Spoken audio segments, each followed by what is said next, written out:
the Twitch. Looks like we're waiting for our friends at YouTube. All right. Are we on the YouTube? Here we go. Do. What? All right. Live on YouTube too. Hey guys, Jordan Sheridan. It is Tuesday, March 20th. Hope everyone's having a lovely, lovely day. I can't even keep up with the news. It's been a crazy day. There's also things in the news that should be in the news that are not, unfortunately. If you are aware, hold on. If you're aware, today is the 15th anniversary of the Iraq War. 15 years ago, these were the headlines, as I am about to show you. Bush orders start of war on Iraq. Missiles apparently miss Hussein. That was 15 years ago today in the New York Times, which frankly was one of the most responsible media outlets for launching us into a fake war. If you recall, there was reporting by Judith Miller. There was also basically reporting fed to the New York Times that essentially was fed from Dick Cheney, CIA Director George Tenet, and basically people in the Bush administration, that was just passed off as intelligence that there were weapons of mass destruction. So 15 years ago today, the Iraq War, so we must launched. So we must think about all the lost lives that were lost for no reason, the lost money that has been lost in endless war that could have been spent on the people and investing in our country and investing in schools and infrastructure and jobs programs, particularly when the economy crashed, and then, invested in us instead of building up Iraq, which is now very, very unstable. And let's not forget that ISIS was created from the Iraq War. So I am going to be talking about 15 years later, we are now at war, technically, with 7 countries. So as the media hyperventilates about the great boogeyman threat from Russia, we as a country are at war with 7 countries, which I'm going to tell you about. 7 countries. So let's not forget about what happened 15 years ago. And it's really unsettling that there is no discussion about this today in the corporate media. Zero discussion in the corporate media. I heard it on Morning Joe this morning. They mentioned it for like 30 seconds, and that was it. I mean, typically, like the 10-year anniversary of something, the 15th year anniversary of something, you kind of talk about it and reflect. Nothing. So that's the corporate media we have. They helped us go to war, and then they help us forget that we wrongly went to a war and murdered nearly 4,000 American soldiers and murdered and wounded about 100,000 Iraqi civilians. No wonder Middle East countries hate us. There was also another school shooting this morning in Maryland. Last time I checked, only the gunman had died. There were 2 students. One female student was in critical condition last time I checked. The male student was in stable. A female was shot and a male was shot. The female was in critical condition. The male was in stable condition as of the last time I checked. And the shooter died. The shooter was a a male student. I believe he was 17. I don't know the motives for the shooting, but 2 things happened this time. A, it was a handgun, not an AR-15. So he had a handgun, which common sense would tell you you're not going to kill as many people with a handgun that you are with a weapon of war, an assault weapon.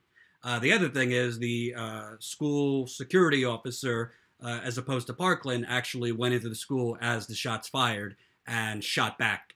So I am not a proponent of we need more good guys with a gun, but when you do have security, we appreciate them putting their lives on the line, and they need to go into harm's way, which it seems happened in Maryland.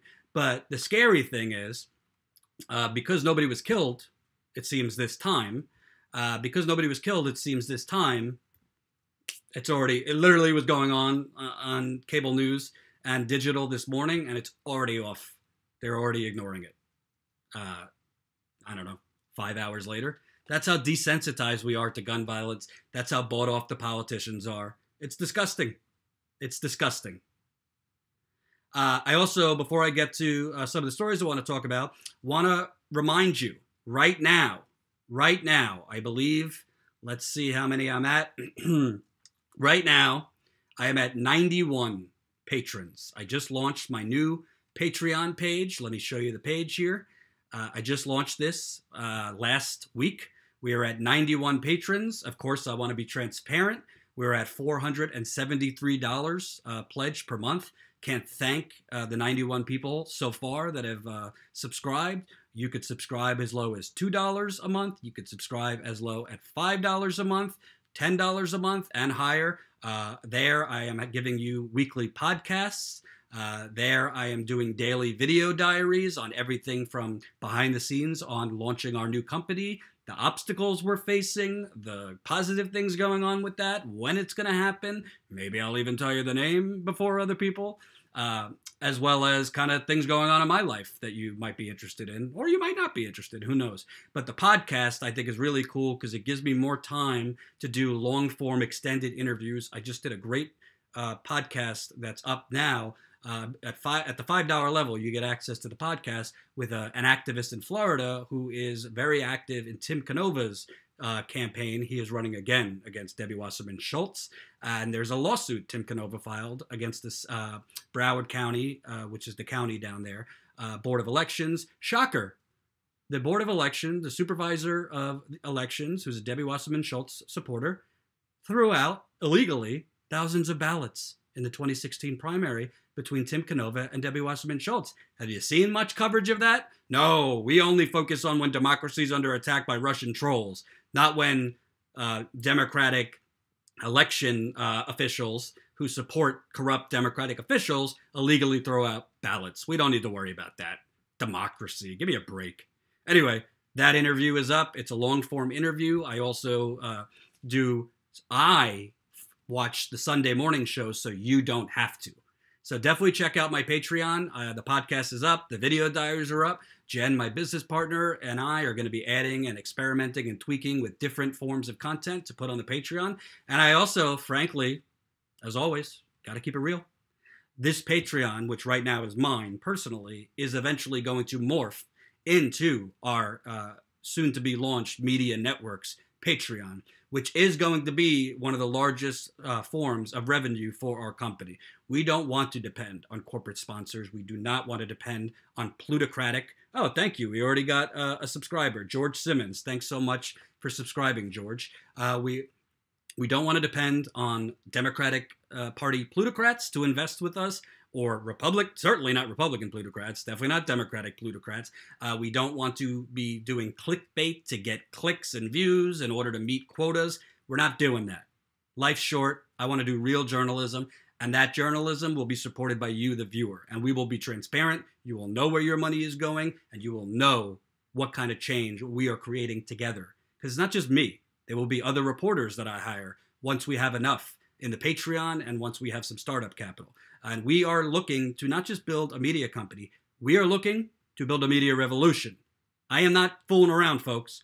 Not fooling around. It's not a bumper sticker. There needs to be a media revolution, and I, along with you, hope to launch that media revolution. So definitely check out my Patreon. If you can do a couple bucks a month, your help is going to keep us independent and get us out there. So Jen will post the link in the chat. She will also, we are also going to start putting out for free now, so you could just see what we're talking about. Some of my video diaries. We're going to make the podcast a little more available so people can hear it first. So your help is great and appreciated. So moving on, Bernie Sanders did a town hall last night. I went live before the town hall, and I went live after the town hall. Yes, Ian, I am going to update you on the teacher strike. That's one of my stories today. Troy, we cannot do a super chat because our channel has not been monetized yet, unfortunately. YouTube, in addition to a lot of other funny things going on with our channel, including our subscriber growth falling off a cliff right after I did a video criticizing YouTube. You grow 7,000 subscribers in 2 weeks. Very, very good growth. Then you do a video criticizing YouTube for arbitrarily denying you the right to place ads. All of a sudden, your subscriber growth falls off a cliff. And then guess what? Today, I had a video up for an hour and it showed 0 views. 0 views. So either nobody likes content that I'm providing or something funny is going on with this YouTube page. So if you can be so kind, put in the chat if you have clicked the bell for notifications and if you're having trouble getting notifications. If you got a notification for this video, let me know. If you did not, let me know, because we have to unfortunately send to YouTube all the examples of our subscribers that are not getting the video, the notifications, even though they have subscribed and clicked the bell. So thank you guys so much for everything you're doing, whether it's subscribing to the Patreon, whether it's giving us the information that you're not getting notifications. Of course, jordanchariton.com. We also want your email so we could grow that list, which is very important for the company. Moving on. Last night, Bernie Sanders does a town hall on oligarchy. I watched it. I thought it was probably one of the more substantive conversations I've seen on the issue of income inequality, on the issue of the trade unions and the labor union movement in this country being decimated since 1980. I thought it was one of the most illuminating discussions I've seen on the issue of economic racism. There was terrific speakers. I'm sure you could go rewatch it if you missed it. Bernie Sanders live streamed it on his page, on his Facebook page. I would definitely encourage you, if you have time, to listen to it or watch it. Really awesome. And the first thing I thought when I was watching it is, wow, if we saw anything like this on CNN or MSNBC or any of these outlets, imagine what would happen. Michael Moore said something like that last night. Like, Bernie, the reason that these kinds of conversations and these kinds of stories are not on corporate media is what would, like, the people would rise if they saw this every day. Even the older folks who tend to cable news audiences are generally an older audience. CNN is considered young at 58. And I have older viewers. People don't realize this. The progressive movement is not just millennials and young people. It is a lot of older progressives who have been progressive for years, might have went to sleep because they were tired of the corruption, and Bernie woke them the hell up. And I have a lot of older viewers that are 55 and up or 65 and up. So I appreciate everybody that's watching. But I wanted to give you some of the stats. Bernie Sanders live stream last night. It was about an hour and a half. Draws 1.7 million live viewers. 1.7 million live viewers. Let me give you a little expertise on that. I used to work at Fox. I used to work at MSNBC, which I will be doing live patron-only chats upcoming to give you the behind the scenes of how it was working at Fox News and MSNBC. Go subscribe to that Patreon. It's a great number, even for cable news channels, to get 1.7 million live viewers live. So you could get 1.7 million viewers overall for the hour, but when you're talking about getting 1.7 million viewers, what are they talking about? Live viewers. That's talking about concurrently. They're talking about at one point they had 1.7 million viewers live across platforms. That's friggin' good. That's friggin' good. And it shows how when you actually cover real issues, how sad is it that it requires a U.S. senator to do the job of the national media? But when you cover real issues that affect real people, that affect all the people that are struggling in this country, or the people in this live stream that are watching me right now, guess what? People watch because they want to know what the hell is going on. They want to hear from the experts. They want to hear, what can I do to fight back non-violently? So I'll read you just a little bit about this so you know what Bernie's live stream did. Here we go. So Bernie Sanders televised town hall on economic inequality drew about 1.7 live viewers during an online broadcast. The panel discussion event called Inequality in America, the Rise of Oligarchy and Collapse of the Middle Class exceeded the viewership of Sanders' first live town hall on single-payer healthcare in January. The broadcast provided the Vermont Independent with the opportunity to expand his new alternative media revenue beyond Medicare for All to the broader issue of economic inequality. Quote, "What I would say to our friends in the corporate media, start paying attention to the reality of how many people in our country are struggling economically every single day and talk about it, Sanders said at one point during the town hall. I couldn't agree more. And by the way, this is why I have said from the start, for those of you who have been watching me, not only is it the right thing, like ethically and morally, to do the type of thing Bernie did last night, I think to do the type of reporting that we want to do as we launch this new network, not to focus on which porn star Trump had unprotected sex with, which is literally a story right now they're covering. I don't know if she was a porn star or somebody. Not to focus on the big, bad, evil Russian boogeyman that has nothing to do with whether you could put food on the table or pay your rent or pay for your health care deductibles, has nothing to do with anything. We're living in an alternate reality in the cable news and corporate media right now. But not only is it the right thing to do, but you could actually have a real audience, a big audience. You could actually build a business, because obviously journalists need to eat and live and support their families too. So this is the model, whether it's Bernie Sanders doing it, whether it's me doing it, whether it's other independent journalists that want to get out there and do real news, talk about real issues like Bernie did. I think it's amazing. And I think it shows not just obviously the need for you guys to support platforms like me at small dollar donations. Well, it's not really a donation. We're looking for, we're not a charity, but small dollar subscriptions. But when you actually cover, like Troy just said, the meat and potato issues, let me tell you, the viewers, they want their meat and potatoes. Even the vegetarians. Love my vegetarians. I tried to be vegetarian. Didn't work out so well. I like steak. What can I tell you? But it's super important that Bernie is showing, whether it's healthcare town hall and now a town hall on oligarchy, it's not like he's getting 15 viewers. Bernie's bringing the bacon. Bernie is getting the viewers. And a lot of you might have watched. Now, I don't love everybody that was on the panel. I think Michael Moore overall has done a lot for the progressive movement. I think he has been missing in action in Flint in a lot of cases. I've seen him on air talking about the need to impeach Trump. So, I don't necessarily agree with impeaching Trump, because the guy behind door number 2, the radical religious zealot nut who's actually competent, named Mike Pence, the folks watching from Indiana can tell you, not so much better than Donald Trump. I got news for you. But fantastic that Bernie did that town hall. Fantastic that he got those numbers. And more importantly, fantastic that people are fighting back non-violently. Non-violently. I'm going to tell you about an update on the New Jersey's teacher strikes, the teacher strike in a little bit. I'm going to tell you about it looks like Oklahoma is on the verge of having a teacher strike. This is what happens when progressives and working people band together. This is what happens when progressives and working people support independent media. Because Bernie did the town hall with, I believe it was The Guardian, which is kind of independent. Now This News, kind of independent. The Young Turks was a sponsor. No comment.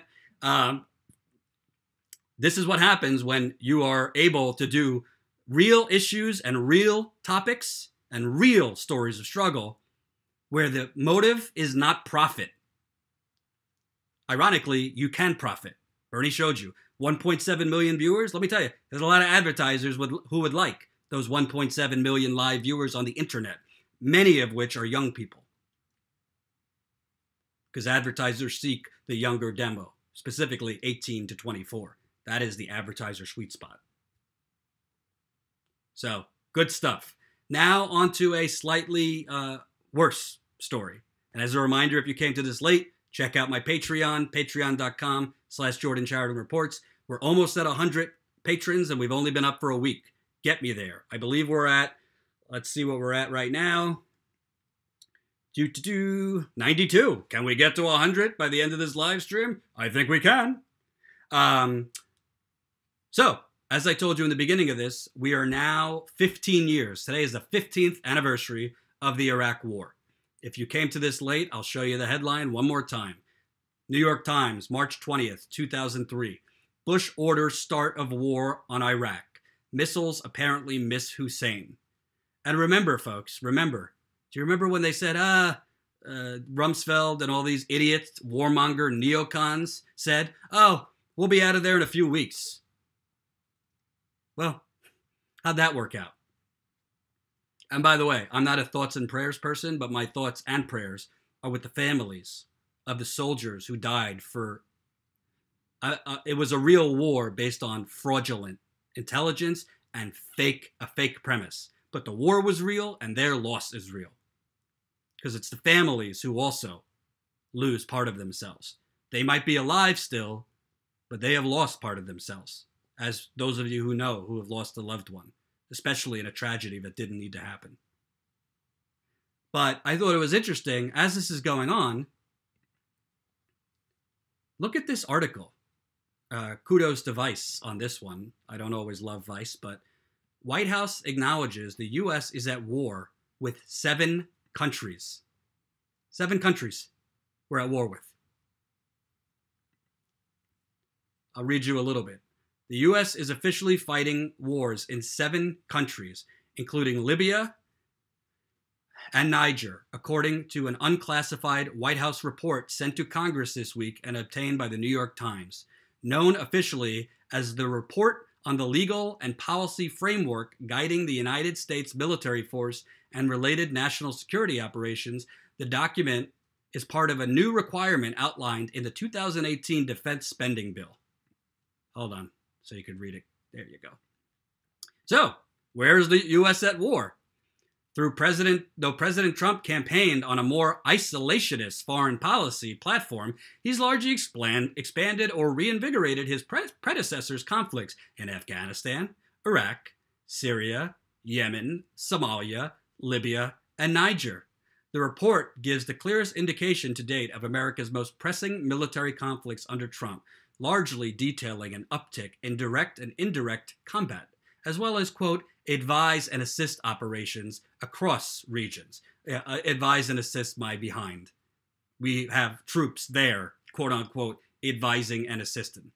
In Afghanistan, the U.S. continues its 16-year-old-long battle against the Taliban, the Haqqani Network, Al-Qaeda, and the Islamic State, even though Al-Qaeda and the Islamic State are all over the damn globe, and their heaviest concentration is not in Afghanistan, but hey, we got to spread democracy, right, folks? In Somalia, the U.S. more than doubled its use of airstrikes against al-Qaeda offshoot al-Shabaab in 2017, as more recently has targeted the Islamic State, according to the Bureau of Investigative Journalism. The report acknowledges the U.S. has conducted airstrikes against the Islamic State in Libya, but makes no mention of the small number of U.S. troops known to be operating in the country. And if you recall, under Hillary Clinton's just brilliant advice to President Obama, we went into Libya to topic a brutal dictator, Muammar Gaddafi, and now Libya is a goddamn mess. Oop, demonetized. I cursed. Can't help myself. I'm going to keep it real. Sorry, YouTube. Libya is a mess. We took out one awful leader and replaced him with another, which the U.S. has a little tendency to do over the last 60 or 70 years. Would you agree? It's unbelievable. So, who else are we at war with? Let's see. We are at war with Somalia. We are at war in Niger. The report says the U.S. troops were deployed to assist Nigerian troops and ended up in 2 firefights with, quote, elements assessed to be part of ISIS. As the New York Times points out, the report also acknowledges for the first time a second firefight in Niger beyond the October 4th ambush that left 4 U.S. soldiers dead. Under what authority? Well, the details revealed in this new report are likely to reinvigorate long-held concerns about the perceived overuse of the AUMF, the Authorization for U.S. Military Force, the sweeping post-9/11 legislation U.S. presidents have used to expand existing wars or enter new conflicts without congressional approval. So let's remember, right now, on CNN, on MSNBC, in the pages of the New York Times, all this, we are hysterical. We are hysterical about our democracy being under attack. Yet our democracy has been under real attack, because we don't actually have one, since 2000, well, actually way before 9/11. But I'd say when presidents go to war illegally, that's not exactly cheerleading for democracy. when citizens are illegally surveilled and your data is stolen and your privacy is infringed upon? Is that not an attack on democracy we should focus on? Interesting. So, where else? Where else are we at war? Oh, it never ends. It's important. We're at war in Yemen. Let's not forget, in Yemen we are at war. The Saudi Arabia's Crown Prince Mohammed bin Salman is in Washington, D.C. today and has been talking to President Trump. Well, what does President Trump want out of Saudi Arabia, who the U.S. has been supplying weapons to basically murder and assassinate and commit genocide in Yemen for the last, I believe, 2.5, 3 years? Saudi Arabia's Crown Prince Mohammed bin Salman is in Washington, D.C. Tuesday and will likely talk to President Donald Trump about something the Saudis have wanted for a long time, a nuclear energy program. The Saudi pursuit of nuclear energy has long made observers nervous, but it grabbed headlines last week after bin Salman told CBS News that if Iran were to build a nuclear bomb, so would Saudi Arabia. And by the way, I watch the corporate media, so you don't have to.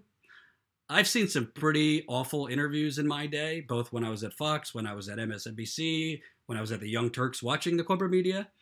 The CBS 60 Minutes interview, if you want to call it an interview with the Crown Prince of Saudi Arabia, was a crime against journalism.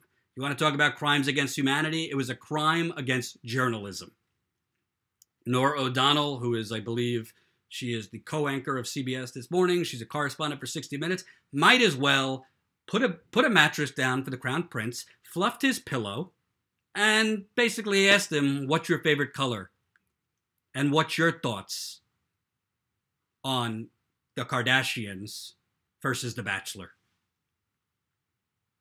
It was an embarrassment. Literally, you have the Crown Prince of Saudi Arabia on. I think they spent 2 minutes on what the UN and others say is the worst form of genocide in the world, in Yemen. 2 minutes they spent on it. The rest was asking, what did you learn from your father? And talking about how women now could drive in Saudi Arabia, which is terrific. Terrific. But it was basically a giant softball puff piece for Saudi Arabia. And who might be partnering and merging with CBS soon? Viacom. Be interesting to see. Who does Viacom donate money to? What is Viacom? Do they have any interest in Saudi Arabia? I'll have to follow up on that. I just thought of that. Because it's all about the money, baby. All about the money. As Jessica says, PR piece for Saudi Arabia. The United States of Arabia, Chobacco says. I love your guys' YouTube names. It's so creative. Yeah, we are. We're the United Corporations of America. I used that first, followed by the United States of Oil. And maybe I'll go with the United States of Arabia. So, Trump has basically openly said that he is bidding, the United States is now bidding with other countries to supply Saudi Arabia with more nuclear energy. So I'll read you the rest of this piece so you could see how we are basically going to war so we could enrich ourselves and plutocrats, and we're letting basically, I think 10,000 people have died in Yemen, not to mention the famine and starvation. Lee Camp, a fellow progressive independent journalist, go check him out on YouTube, and he's also on Steemit, which I'm on now. Jen will put in the chat my Steemit address, steemit.com/@Jordan Chariton. You got to sign up for Steemit.com, STEEMIT.com. It is the anti-censorship version of Twitter and YouTube. So I'll be on there much more. It takes a few days for you to be approved, and then you can follow me, Steemit.com/the @ and Jordan Chariton. But the Saudi pursuit of nuclear energy has long made observers nervous, but it grabbed headlines last weekend after bin Salman told CBS News that if Iran were to build a nuclear bomb, so would Saudi Arabia. Quote, this is the Saudis saying openly what we have known for a long time. said Ryan Turner, a senior risk analyst at consultancy PGI Group. Saudi Arabia's desire for a civilian nuclear program cannot be separated from the rivalry with Iran.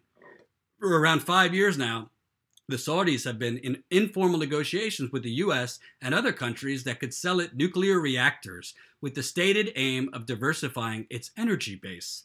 And in February, the kingdom recruited American lobbying firm Pillsbury Winthrop Shaw Pittman, say that 5 times, as an advisor on the legal issues surrounding developing a commercial nuclear program. The catch? Saudi Arabia is refusing to accept a deal that would forbid it from enriching uranium and reprocessing plutonium, the mechanisms necessary not for nuclear energy, but developing a weapon. And the U.S. may not be able to afford to walk away. If it does, warns Turner, quote, they will pursue alternative suppliers such as China or Russia because they feel the program is needed in part to keep pace with Iran. So, let me break that down for you for dummies and keep it real. So the Trump administration, and by the way, the Obama administration before, why you start seeing all these nuclear power plants popping up. There's one that water protectors are fighting in Tacoma, Washington right now. There's others popping up in the Midwest. And they're talking about, oh, it's bringing jobs. Yeah, it's also bringing nuclear energy that is dangerous to the environment and the groundwater. And you also see that the Saudi prince, who CBS 60 Minutes might as well have given him a massage and fluffed his pillow, they want uranium. Well, who's mining for uranium in the United States of America? And who's allowing them to mine for uranium all over the damn place? Including now, they are shrinking Bears Ears National Monument, sacred to the Native Americans in Utah, so that they could drill, baby, drill, and mine for uranium. So we could hand it off to Saudi Arabia, so that the United States of Oil, the United Corporations of America, the United States of Arabia, as my friend in the chat said, can make more money. Who cares about the groundwater, right? Who cares about the environment? By the way, Native American reservations and tribes that are near uranium mines have some of the highest cancer rates in the United States of Oil. But who cares about the Native Americans, right? It's all about the oil, as Trump has said. So Trump is romancing the Saudi Arabian prince today in Washington on the 15th anniversary of the Iraq War. All while, another story,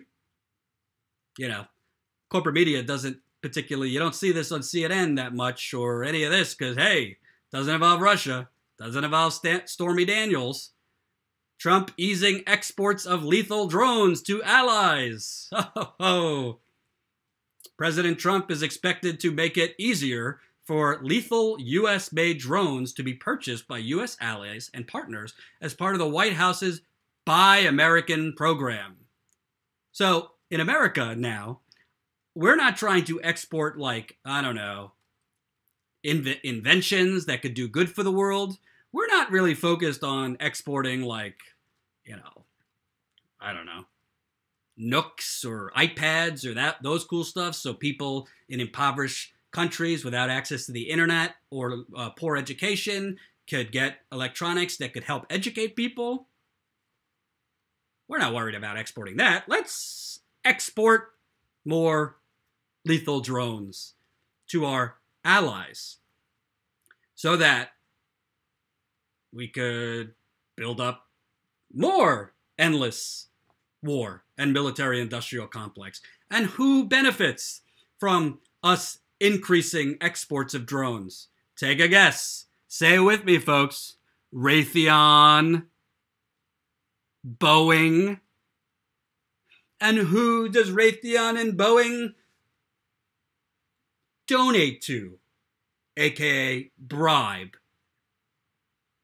The Democratic Party and the Republican Party. No, it's Russia. It's Russia that's a threat to our democracy, not the legalized bribery. Right? It's Russia. I mean, You can't make this stuff up. You really can't. You cannot make this stuff up. I'm not saying don't have an investigation into Russia, but as CNN, right now CNN has porn star tweets about relationship with Trump. Meanwhile, the military-industrial complex is sending more and more weapons, making it easier for more drones. And then when we have more drones all across the country, killing innocent civilians in the Middle East, then we're going to act surprised and indignant when those innocent civilians, families in the Middle East, want to attack us. Not defending terrorism. There's no excuse for terrorism. But what I'm saying is, there's a reason they don't like us, folks. There's a reason ISIS was born. They are psychopaths. Their methods are disgusting and evil, but there is a reason behind the hate. Osama bin Laden, by the way, that originally was based on the Soviet Union, taking over Afghanistan. Rob says, the Russians influence my thoughts. Well, I don't know about that.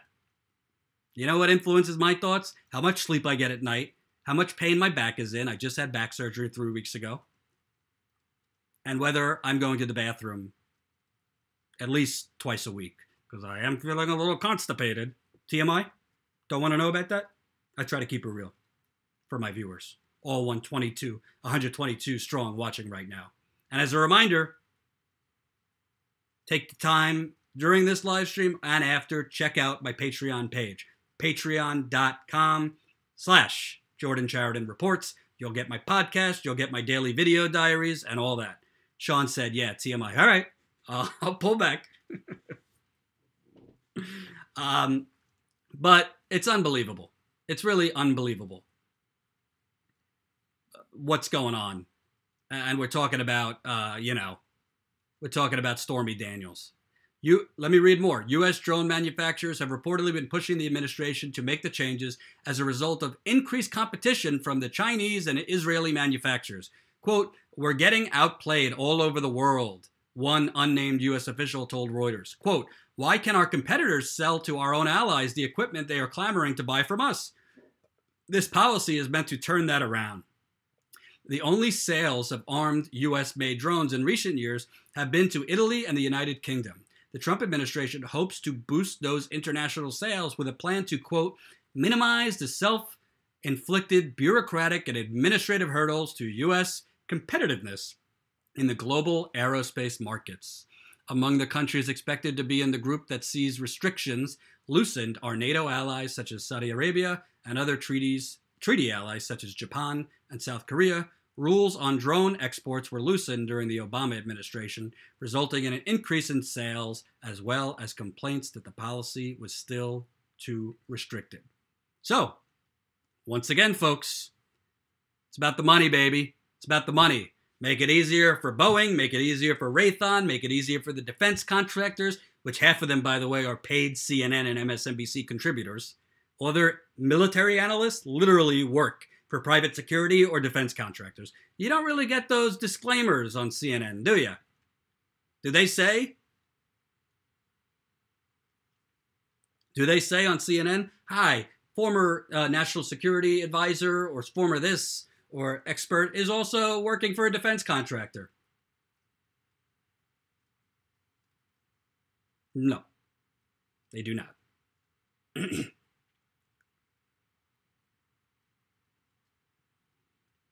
And while this is all going on, finally, the U.S. Senate has voted on military involvement in the Yemen war. Because now we vote whether we should be involved militarily 2.5, 3 years after a war is launched. Because make no mistake about it, the U.S. is helping Saudi Arabia. The U.S. is at war helping Saudi Arabia with its genocide on Yemen. I mean, what else would you call it? It's genocide. U.S. lawmakers will vote on whether to end American involvement in Yemen's devastating war as Saudi Arabia's crown prince, a driving force behind the conflict, visits Washington. The rare Senate vote on Tuesday addressing U.S. war power aims to shut down U.S. military involvement in Yemen within a month. unless Congress formally authorizes continued involvement. The U.S. military is currently supporting Saudi-led coalition fighting Houthi rebels in Yemen since 2015. The vote, brought by a bipartisan group of senators, including Bernie Sanders, comes on a day when President Donald Trump met Saudi Crown Prince Mohammed bin Salman. Quote, if you look at the War Powers Act, what America is currently involved in constitutes military action. That's pretty clear, Sanders said earlier this month. If we could establish this principle, it will be a significant departure in policy for the United States. And quotes like that from Bernie Sanders is why the Democratic establishment can't stand the man, why the Republicans can't stand the man, why the corporate media cannot stand the man, because Bernie, do not interrupt our direct deposit. Do not interrupt our direct deposit from Raytheon, from Boeing, from the gun manufacturers. How dare you get involved with our military-industrial complex? How dare you get involved with us going to wars with other countries so we could seize their oil and natural resources? How dare you get involved with us assisting Saudi Arabia in genocide? Gabriel says, corporate bought politicians doing their donors, parentheses, military-industrial complex bidding. Ding, ding, ding, ding, ding, ding, ding. We have a winner, Gabriel.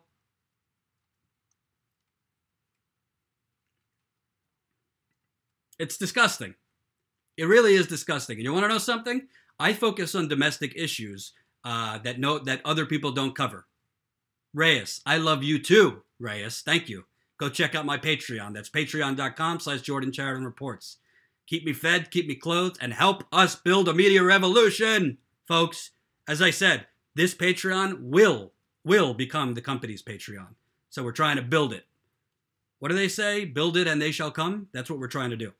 And we are now 7 away from 100. 7 away from 100. We just launched the Patreon last week. So thanks to all 93 who have subscribed. I hope the 143 watching will go check it out. Patreon.com/Jordan Sheridan Reports. Take a look at listen to the podcast, listen to the video diaries. There's going to be other content. We're going to do monthly video chats where I talk to you, the audience. We're going to do Ask Me Anythings, all of it. I am just a humble servant for you, the people. But I do need to live, and to build a company, I need you. Because investors want to see that we have the numbers. The investors want to see how many Patreons do you have? How many patrons do you have? At what amount? And when I say investors, I'm not talking about David Brock. I'm not talking about David Koch. And I'm certainly not talking about Democratic Party plutocrats that some other outlets take money from, if you know what I mean. Not me, not us. We are looking for progressive investors, capital P. If you're interested, email Jordan at protonmail.com. Jen will put it in the description box. What I think is so troubling about this, is the narrative. What's so troubling about this is the narrative that gets pushed by, frankly, state-sponsored journalists in the corporate media. You know, RT has gotten such a bad rap. I think RT does some really good journalism. Is some of it too supportive of Russia? Yeah, probably. I don't watch it much. But the things I've seen from RT are tougher journalism than the journalism we get on CNN. I've seen RT, a Russian-American channel, report more on the Flint water crisis, which is still a crisis. I've seen RT report more on local and state corruption. But our government, and frankly YouTube, they're not going to like that I say this, YouTube. I love Lee Camp too. They put before RT videos now a disclaimer. This is RT is sponsored by the Russian government. Okay. Well, CNN is sponsored by the American government. Let's keep it real, folks. MSNBC, brought to you by the American government. The New York Times. Literally, I'm reading a book now. My business partner gave me a book. I don't have the title in front of me.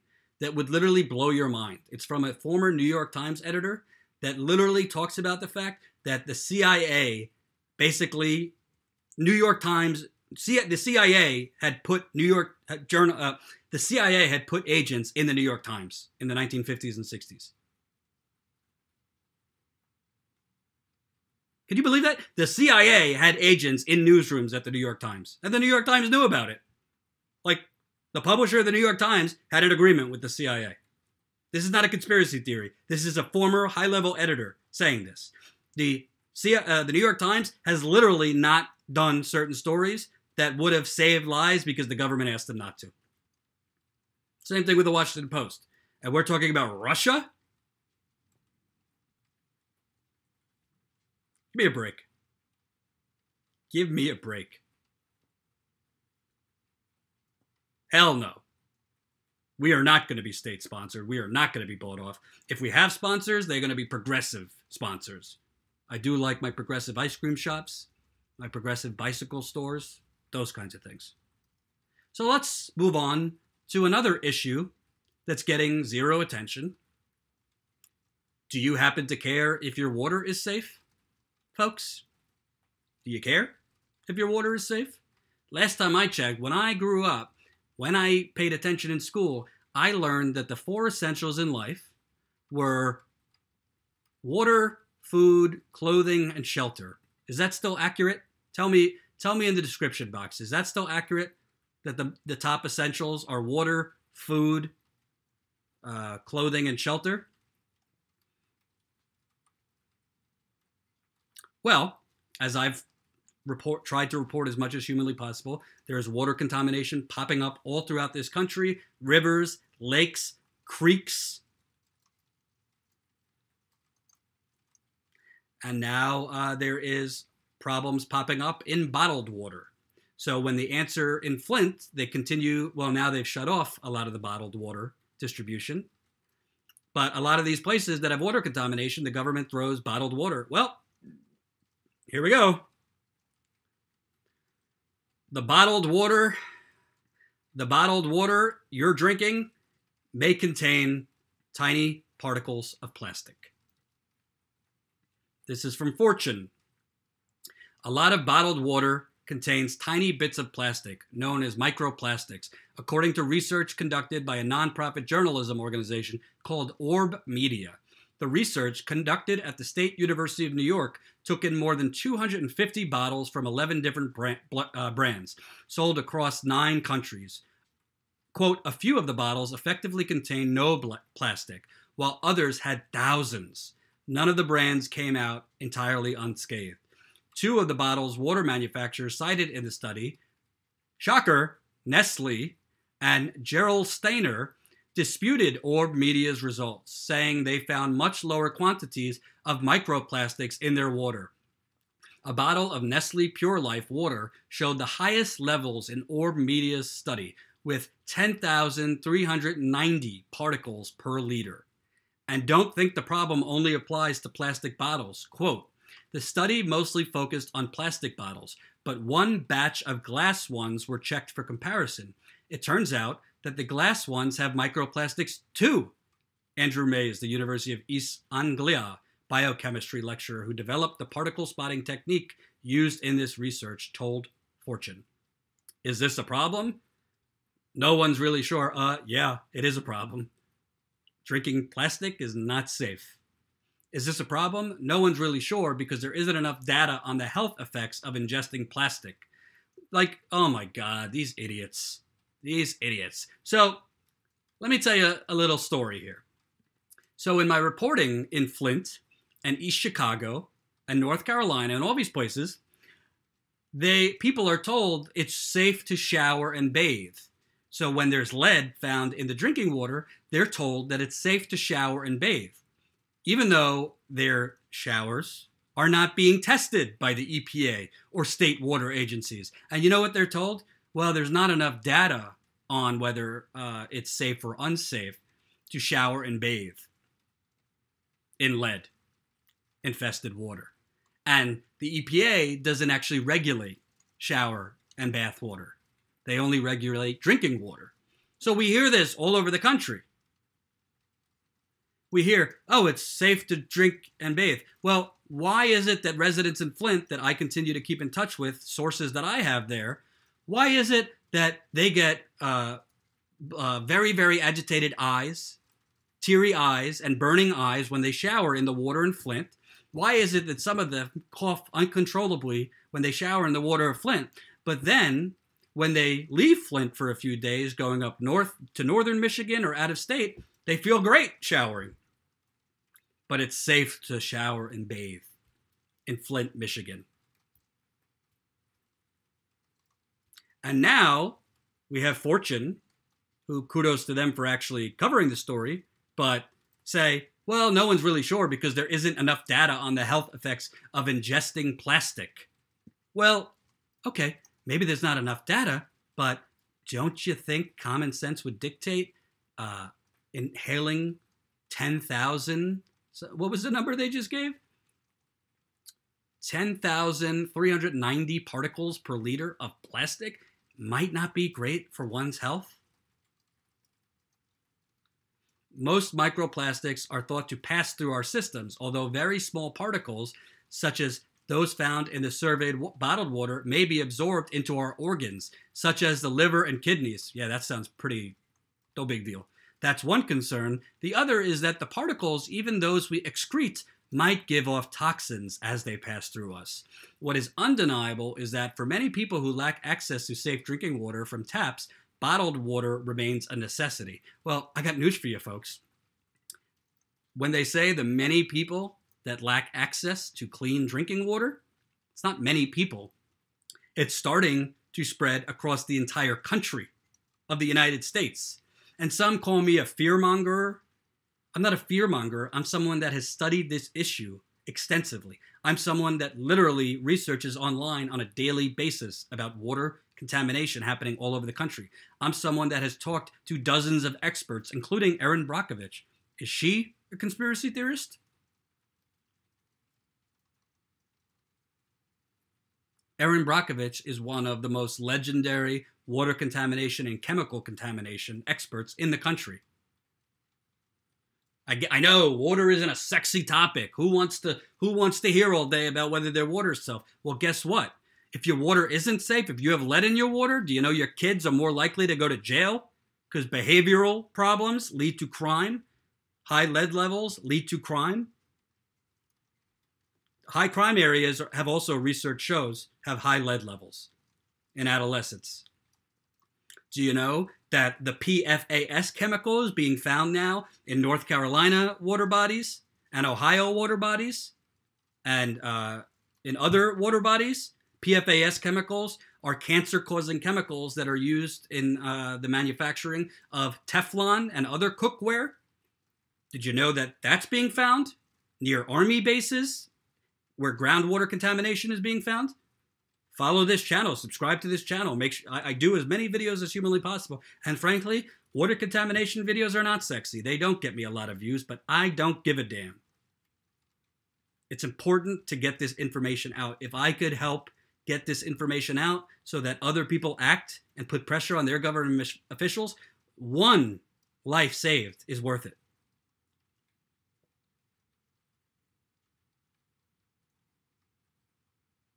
And by the way, it's not a coincidence that hedge fund guys and gals, you know, people who trade for a living and trade stock and all this. My older brother is a finance guy. He's a hedge fund guy. Not an awful guy. A little misinformed on some things, but we have good arguments. My business partner, Jen, knows my older brother, who, by the way, has been super supportive to me over the last few months. I'm a very lucky man to have such a supportive family, as well as my business partner, Jen, has helped me get through some dark times. But literally, you have hedge fund managers. You know what the biggest trend in investment is? Investing in water. Why do you think they're investing in water? Could it be that there might be a shortage? Could it be that many experts say the next war won't be over Russian trolls, but over a shortage in water? But let's focus on Stormy Daniels. Let's focus on Russian troll farms and Cambridge Analytica. Let's not worry about whether children are being poisoned, senior citizens whose immune systems are compromised are being poisoned. Who cares? And by the way, do you know who suffers the most from this? Minorities. Because lead in water, these chemicals are being found in communities predominantly minority.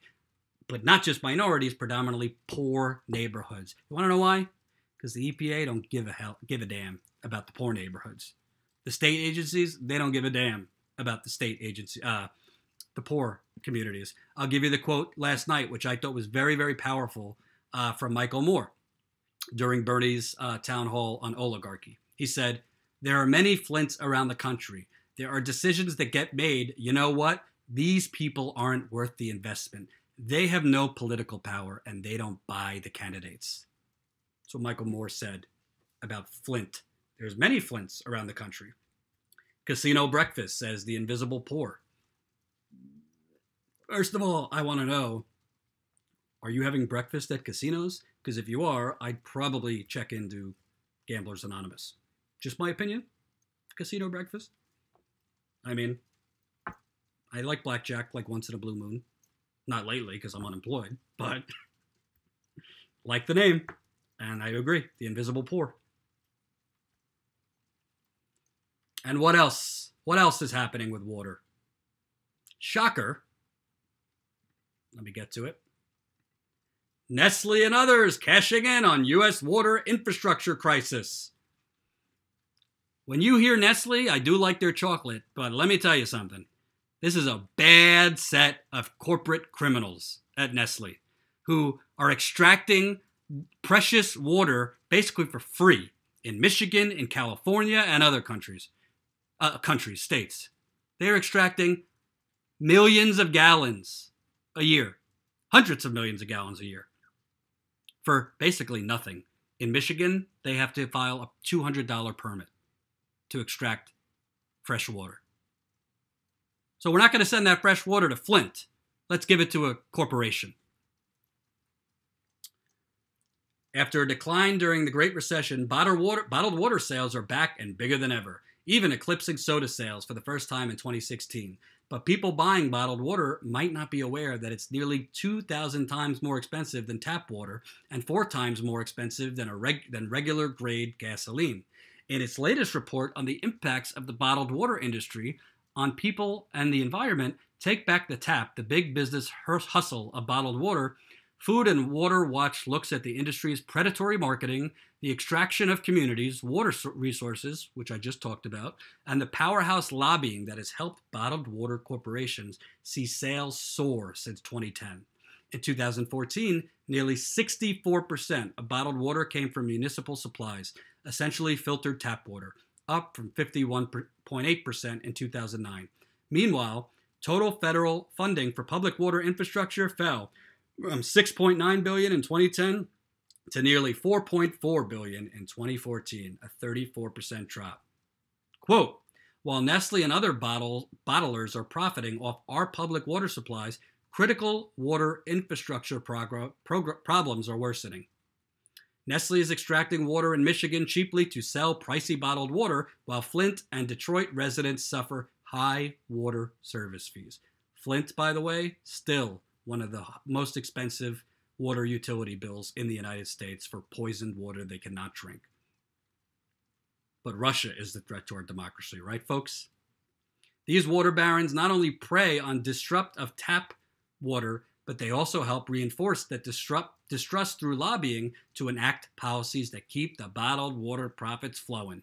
Meanwhile, residents in Martin County, Kentucky, a poor community with a catastrophically failing water system, could soon see their water rates increase nearly 50%, even though many residents depend on pricey bottled water because of concerns about the safety of their tap water. Well, as I just reported before this story, I wouldn't be so sure about your bottled water, folks, being safe. Which gets to an even bigger conundrum. If our tap water can't be confirmed safe, and bottled water now is showing very alarming levels of plastic or microplastics, what are we going to be drinking as a society? What are we supposed to drink?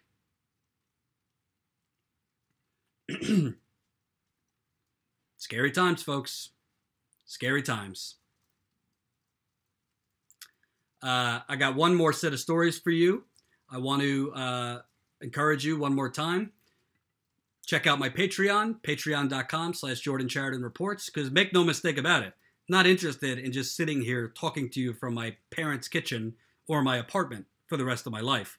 I want to get back on the road. Once my back is healed, once we have the proper funding and financial resources from you, the audience, I will be on the front lines covering these issues, not responding to articles that I find on the web.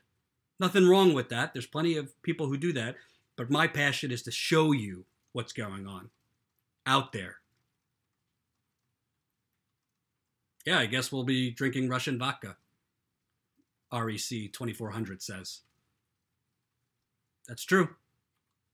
I'm not a vodka guy. I like whiskey, but hey, and if I drink Russian vodka at this point, the FBI will probably come to my house and say I'm a Russian agent.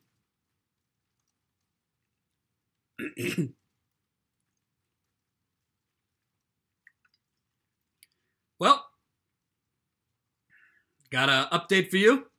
Did a video last week off of the West Virginia strike. New Jersey teachers had a strike of their own.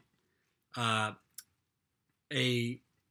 Jersey City set of teachers in a district with 3,100 students went on strike starting at the end of last week. Guess what? A deal reached to end Jersey City teacher strike. See what happens when working people nonviolently fight back against plutocrats and corporate criminals and bought-off government officials? Good things could happen. I'll read you some of this.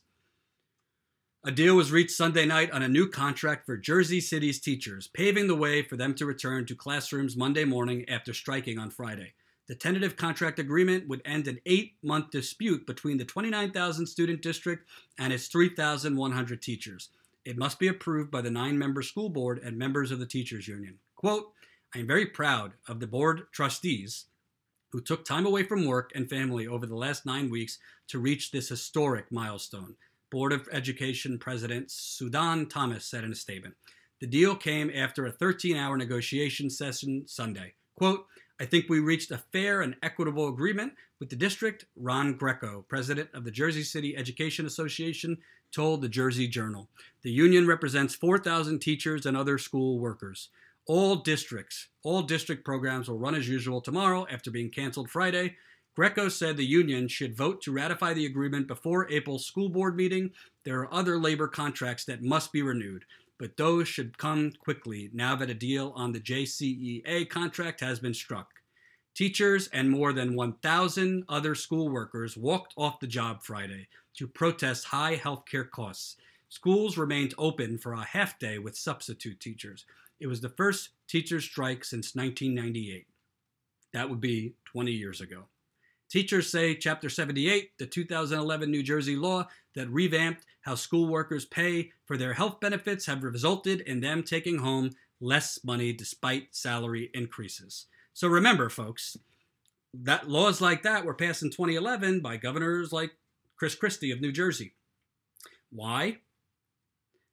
Both Republican governors, but also some Democrat governors, because the economic crash brought to you by wild big banks that bought off our government and were allowed to do whatever the hell they wanted. To answer for that, we said, no, let's not rein in the banks, who, by the way, are now being deregulated against, thanks to 16 Democrats. No, we don't need to worry about that. Let's just make teachers pay more for their health care. Let's cut the amount of public sector teachers in New Jersey and other states. And let's cut public sector teachers and attack unions even further. Well, now, the unions are fighting back. The teachers are fighting back. They're saying, oh, you're going to put temporary teachers in? Go ahead. We're going to strike.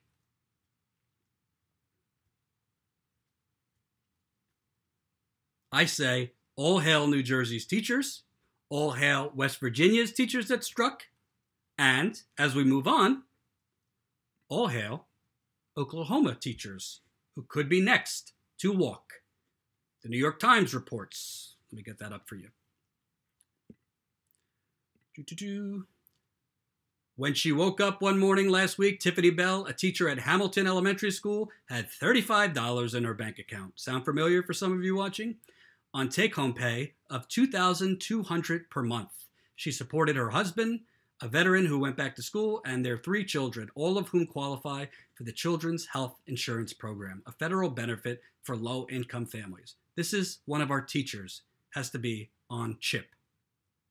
The company's 4-year-old twins attend a Head Start preschool, another anti-poverty program.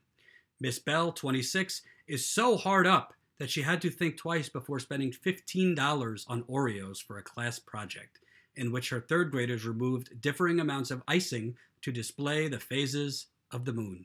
Why the hell didn't my teachers do that? I love Oreos. She knew it would be hard to support a family on a teacher's salary, but not this hard, she said. When West Virginia teachers mounted a statewide walkout last month, earning a modest raise, it seemed like an anomaly, a successful grassroots labor uprising in a conservative state with weak public sector unions. But just a few weeks later, the West Virginia action looks like the potential beginning of a red state rebellion. In Arizona, teachers clad in red, the color of the teacher protest movement, have conducted a series of #RedForEd demonstrations demanding higher pay. In Kentucky, teachers have organized rallies to protest proposed cuts to their pensions. I just did a story about Kentucky Governor Matt Bevin, another Republican extremist, is now saying, if you don't cut my pension, quote, reform bill, I'm gonna purge 500,000 people off Medicaid. Pass my pension reform bill, which is basically AKA make the workers pay more for their pensions, or I'm taking you away from Medicaid. Thank you, Martin Bortland, who just subscribed at the $5 level. Appreciate it. Let me know how you like the content. And in Oklahoma, where teachers have not had a raise from the state in a decade, they have vowed to go on strike on April 2nd if the legislature does not act to increase pay and education budgets. While you're at it, can we get Oklahoma protests for fracking all over Oklahoma that is causing earthquakes? Which, by the way, before I was let go from the Young Turks, that was one of the stories on my list. I wanted to go down to Oklahoma and cover the insane amount of fracking that's going on there, which is causing earthquakes in Oklahoma. Folks, the only way that we're going to create change in this country is what people are doing, like Bernie Sanders and his town hall on oligarchy last night, which got 1.7 million live viewers, as I talked about in the beginning of this live stream. The only way we're going to get real change in this country is if working people non-violently fight back, like the teachers in West Virginia just did, like the teachers in New Jersey just did, and like the teachers, seems, are going to do in Oklahoma. The only way we are going to get real change in this country is if the young people, with their older progressive allies, march like the students are going to march on Saturday for the March for Our Life. If my back wasn't still recovering, I'd be there in Washington, but I cannot march right now. I just had surgery 3 weeks ago. The only way we're going to create real change is supporting independent media, whether it's me, whether it's Jimmy, whether it's Kyle, whether it's Jamal Thomas, whether it's Mike from the Humanist Report, whether it's lower level people I don't even know. Not because I don't like them, I just am not familiar with everybody yet. We need to be the change we want to see in this country. It's not a bumper sticker, it's the truth. We need to make the corporate media obsolete. Change can happen. It is not hopeless. But it's not going to happen until we wake the masses up to do something.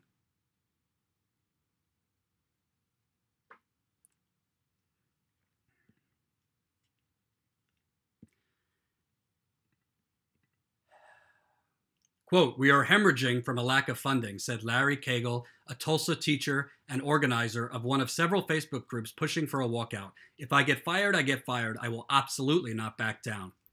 Oklahomans are not always averse to paying more for education. Local districts can use property taxes and bonds to pay for facilities, and many of the school buildings themselves are beautiful. Webster Middle and High School in Tulsa is a pristinely maintained Art Deco castle. In 2015, Tulsa voters passed a $415 million bond to invest in technology and the district's physical infrastructure.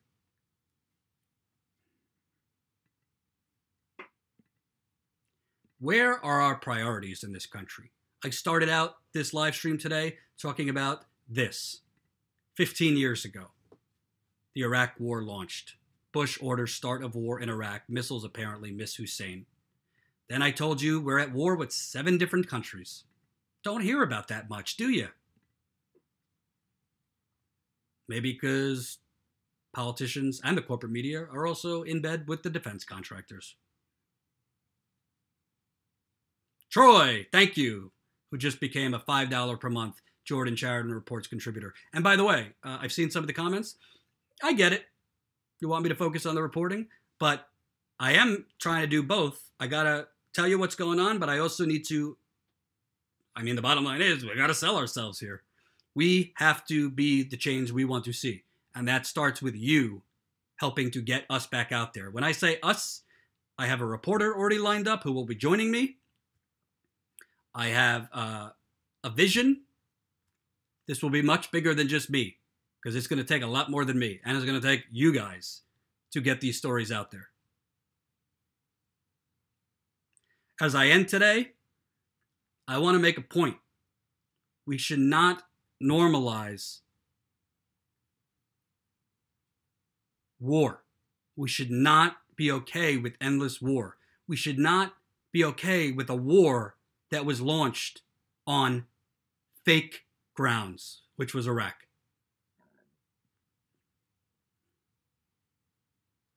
"15 years later, it should still make you sick. Makes me sick. I wish I was a journalist before and could have done more. I wish I was a journalist then. I was still in high school. It should not be okay that our water is being contaminated and poisoned all over the country, and there's not a damn word being said about it. Should not be okay with our social media platforms now being censored, and independent journalists like myself, Jimmy Dore, Kyle Kulinski, Mike Figueredo, Jamal Thomas, to name a few, having content suppressed. That's why it's super important for you guys to help spread the content. If you missed what I said, go to jordanchariton.com, sign up for my email list so we could communicate with you and give you exclusive news first. That's jordanchariton.com. Check out my podcasts. There's 2 up right now on our Patreon page. Check out the daily video diaries. There's several up. Some will make you laugh. Some might make you cringe. Help me help the reporters I plan to hire get out of the kitchen and onto the front lines of corruption. God bless you, and God bless the United States of Oil. Peace.